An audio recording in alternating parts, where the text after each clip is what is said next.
믿을 수 없는 일이 벌어졌습니다. 미국이 전 세계 군사력을 재편하기 위해 거대한 프로젝트를 준비하던 중 한국의 화력 비축량이 미국보다 무려 10배나 많다는 사실을 발견하게 된 것입니다. 더 놀라운 건 한국이 가진 이 어마어마한 잠재력과 기술력이 미국의 방산 산업 전체를 뒤흔들어 놓고 있다는 것입니다. 도대체 무슨 일이 생긴 것인지 궁금하신가요? 지금부터 시작되는 이야기는 여러분을 가슴 뛰게 만들어 드릴 겁니다. 여러분의 가슴에 오래도록 남을 이야기, 끝까지 놓치지 마세요. 오늘 사연은 미국에서 오신 윌리엄 스콧 씨의 사연입니다. 사연 시작 전 좋아요와 구독 눌러주시면 콘텐츠 제작에 큰 힘이 됩니다. 그럼 힘차게 오늘의 사연 시작합니다. 저는 윌리엄 스콧입니다. 미국 국가안보회의에서 군사전략 분석관으로 근무하고 있죠. 매일 아침 출근하면 제 책상 위에는 세계 각국의 정보 보고서가 산처럼 쌓여 있습니다.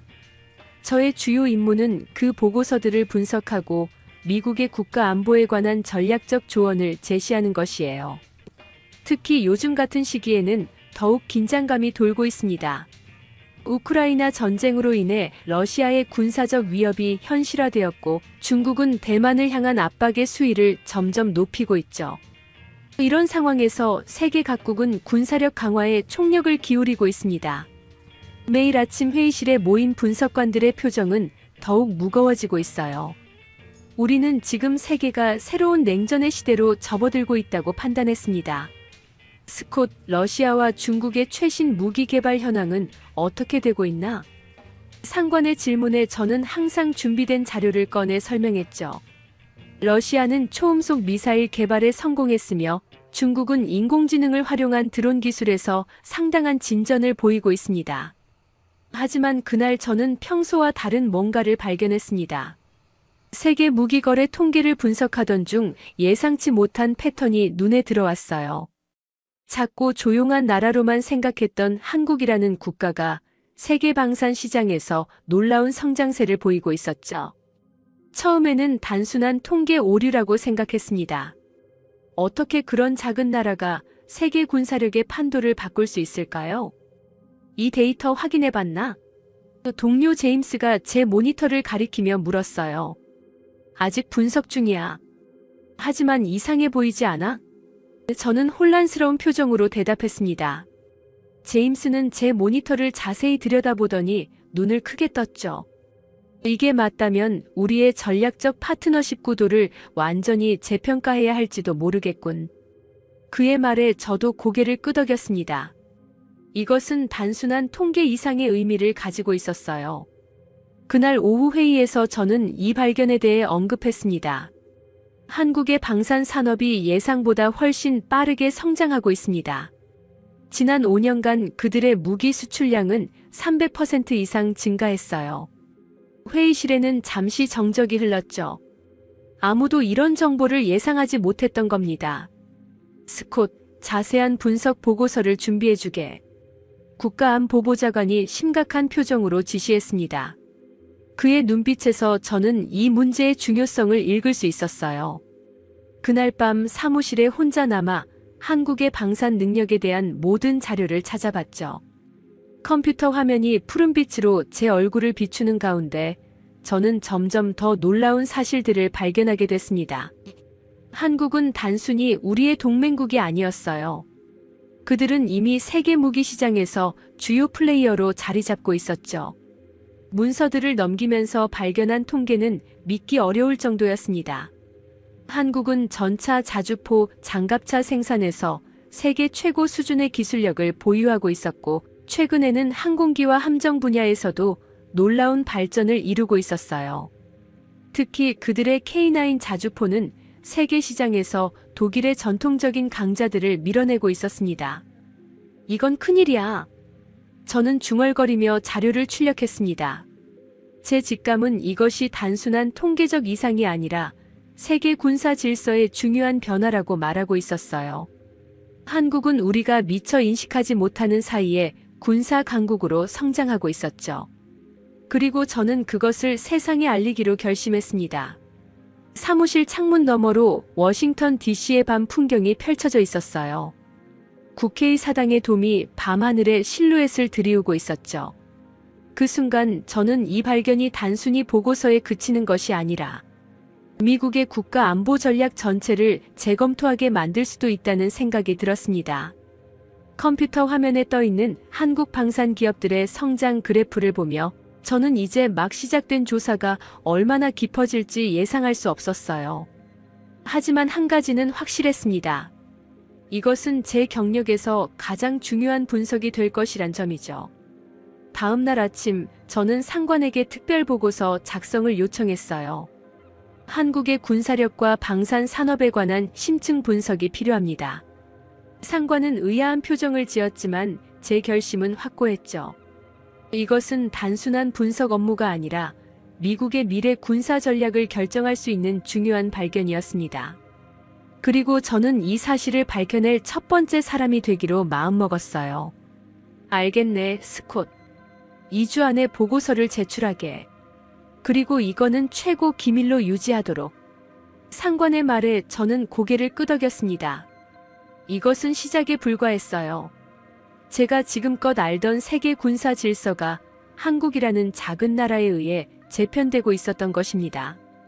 저는 정보 분석의 세계에서 20년 이상을 보냈습니다. 하버드 대학교에서 국제관계학을 전공하고 CIA에서 첫 경력을 시작했죠. 이후 국방부를 거쳐 현재 국가안보회의에서 일하고 있어요. 단순한 서류 작업이라고 생각하시나요? 아닙니다. 저의 분석과 판단은 때로는 한국가의 운명을 바꿀 수도 있어요.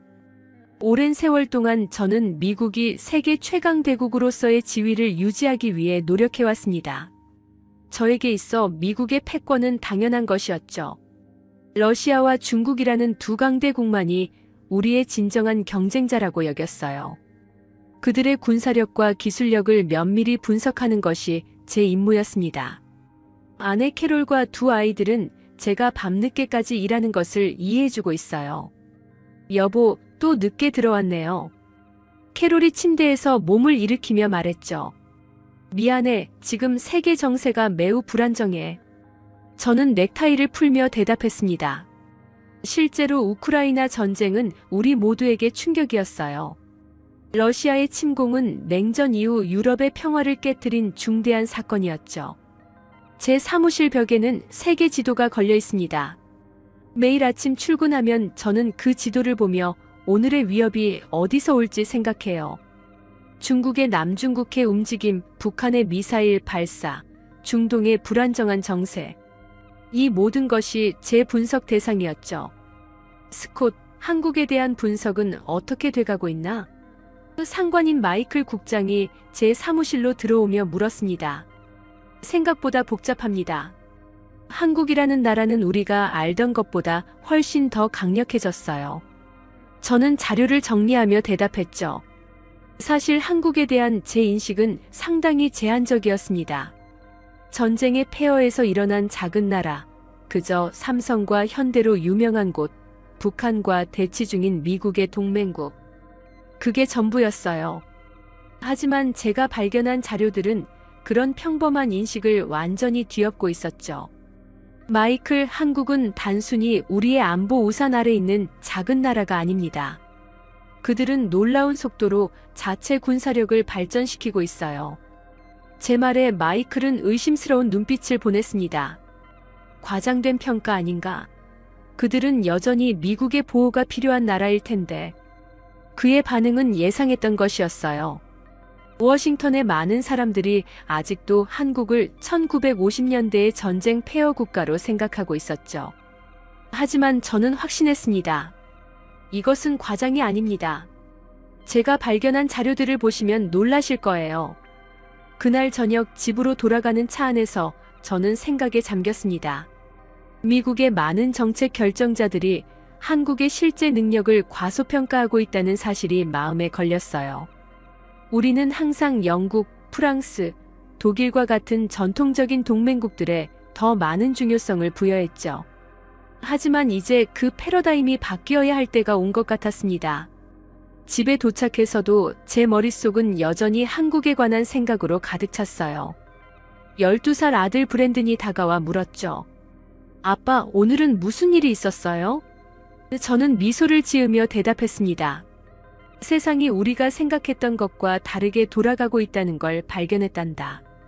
그날 밤 저는 인터넷으로 한국에 대한 더 많은 정보를 찾아봤어요.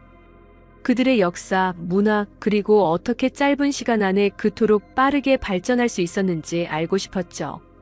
화면 속에 펼쳐진 서울의 모습은 마치 미래 도시 같았습니다. 높은 빌딩들과 첨단 기술로 가득한 도시의 모습이 저를 놀라게 했어요.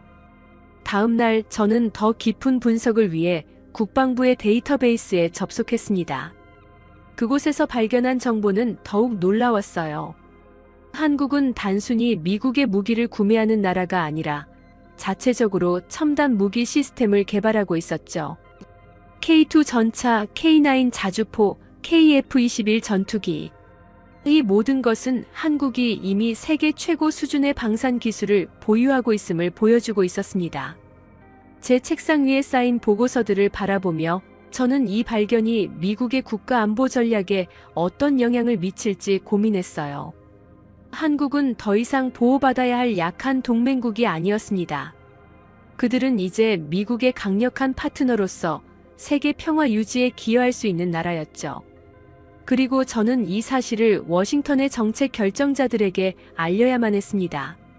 저는 한국에 대한 분석을 계속하면서 다른 중요한 국제 문제도 동시에 다루고 있었습니다. 그 중에서도 가장 긴급했던 것은 미국과 일본 사이에 벌어지고 있는 첨예한 갈등이었어요. 두 나라는 오랫동안 굳건한 동맹 관계를 유지해왔지만 최근 상황이 급변하기 시작했죠. 윌리엄 US 스틸 인수 문제에 대한 보고서가 필요하네. 마이클 국장이 급하게 제 사무실로 들어왔습니다. 일본의 대형 기업이 미국의 핵심 철강 기업인 US 스틸을 인수하려는 시도를 하고 있었어요. 이건 단순한 기업 인수가 아니라 국가 안보 문제입니다. 대통령이 직접 관여하고 있죠. 저는 즉시 관련 자료를 모으기 시작했습니다. 미국의 철강 산업은 국방 안보와 직결된 중요한 분야였어요. 트럼프 행정부는 이 문제를 단순한 경제 이슈가 아닌 국가 안보의 관점에서 바라보고 있었죠. 일본이 우리의 핵심 산업을 인수하도록 놔둘 수 없습니다. 이건 미국 우선주의에 반하는 행위예요. 보고서를 작성하면서 저는 또 다른 중요한 변화를 감지했습니다. 독일에서도 비슷한 움직임이 포착된 거예요. 독일이 라인메탈과 폭스바겐을 중심으로 유럽 방산 산업을 통합하려는 시도를 하고 있습니다. 제가 마이클에게 보고했죠. 그들은 기존의 프랑스 독일 협력 체계를 넘어서 유럽 전체를 아우르는 방산 연합을 구상하고 있어요. 이러한 상황은 미국에게 새로운 도전을 의미했습니다. 우리의 전통적인 동맹국들이 자국의 이익을 우선시하며 독자적인 행보를 취하기 시작한 거죠. 회의실에서 이 문제가 논의될 때마다 저는 제가 발견한 한국에 관한 자료를 떠올렸어요. 우리가 주목해야 할 나라가 따로 있습니다. 어느 날 제가 한국의 방산 능력에 관한 분석 보고서를 작성하고 있을 때 동료 제니퍼가 다가왔어요. 윌리엄, 이게 무슨 데이터야? 이 수치들이 맞는 거야? 그녀는 믿기지 않는다는 표정이었죠. 맞아, 나도 처음에는 믿기 어려웠어. 하지만 여러 소스를 통해 교차 검증했어. 한국은 미국, 러시아, 중국에 이어 세계 4위의 방산 수출국으로 급부상하고 있었습니다. 특히 포병 시스템, 장갑 차량, 함정 분야에서 놀라운 경쟁력을 보여주고 있었죠. 그들의 K9 자주포는 현재 세계 시장의 70% 이상을 장악했어. 독일의 라인메탈이 생산하는 PGH-2000보다 더 뛰어난 성능을 가지고 있지. 제니퍼는 여전히 의심스러워 보였어요. 하지만 한국은 여전히 기술적으로 미국에 의존하고 있지 않아? 우리의 무기 시스템과 부품이 없으면 그들은 아무것도 할 수 없을 텐데. 이것은 워싱턴에서 흔히 볼 수 있는 오만한 시각이었습니다. 저는 미소를 지으며 대답했어요. 그건 10년 전 이야기야. 지금 한국은 대부분의 핵심 기술을 자체 개발하고 있어. 심지어 일부 분야에서는 우리보다 앞서 있기도 해. 제 말에 제니퍼는 충격을 받은 듯 했죠. 그럴 리가 없어. 우리는 항상 최고였잖아. 그날 저녁 국가안보회의 간부들이 모인 비공개 회의에서 저는 제가 발견한 사실을 공유했습니다. 우리는 지금까지 러시아와 중국에만 집중해왔습니다. 하지만 세계 군사력의 판도가 바뀌고 있어요. 한국이 새로운 주요 플레이어로 등장하고 있죠. 회의실에는 잠시 침묵이 흘렀습니다. 그리고 국가안보보좌관이 입을 열었어요. 스콧, 당신이 말하는 한국의 군사적 성장이 우리에게 위협이 된다는 건가? 저는 고개를 저었습니다. 아닙니다. 오히려 기회라고 생각합니다. 일본과 독일이 자국의 이익만을 추구하는 동안 한국은 미국과의 협력을 최우선으로 여기고 있어요. 그 말에 회의실 분위기가 바뀌었습니다. 사람들은 서로를 바라보며 무언가를 깨달은 듯 했죠. 스콧, 한국에 대한 전면적인 재평가가 필요할 것 같군. 최대한 빨리 자세한 보고서를 준비해주게. 국가안보보좌관의 지시였어요. 사무실로 돌아오는 길에 저는 복잡한 감정에 휩싸였습니다. 한편으로는 제 발견이 인정받는 것 같아 기뻤지만 다른 한편으로는 이것이 미국의 외교 정책 전반에 가져올 변화가 부담스럽기도 했어요. 지난 수십 년간 우리는 유럽과 일본을 최우선 파트너로 여겨왔으니까요. 컴퓨터 앞에 앉아 분석을 계속하면서 저는 한국이 어떻게 이렇게 빠르게 성장할 수 있었는지 궁금했습니다. 그들의 방산 시스템은 단순히 무기를 만드는 것을 넘어서 고객의 요구에 완벽하게 맞춤화된 솔루션을 제공하고 있었어요. 그리고 무엇보다 그들의 제품은 동급 최고의 성능을 갖추고 있으면서도 경쟁국들보다 15에서 30% 저렴했죠. 이건 정말 놀라운 일이야. 저는 중얼거리며 메모를 계속했습니다. 한국의 방산 기업들은 단순히 무기를 판매하는 것이 아니라 종합적인 군사 솔루션을 제공하고 있었어요. 무기 시스템 판매부터 운영, 유지보수, 교육, 심지어 현지 생산 라인 설치까지 이 모든 것을 하나의 패키지로 제공하고 있었죠. 그날 밤 저는 집에 돌아가는 대신 사무실에 남아 보고서를 계속 작성했습니다. 이것은 단순한 업무가 아니라 미국의 미래 국가 안보 전략을 재정립할 수 있는 중요한 작업이었으니까요. 한국은 더 이상 단순한 동맹국이 아니었습니다. 그들은 미국이 세계 평화를 유지하는데 꼭 필요한 핵심 파트너였어요.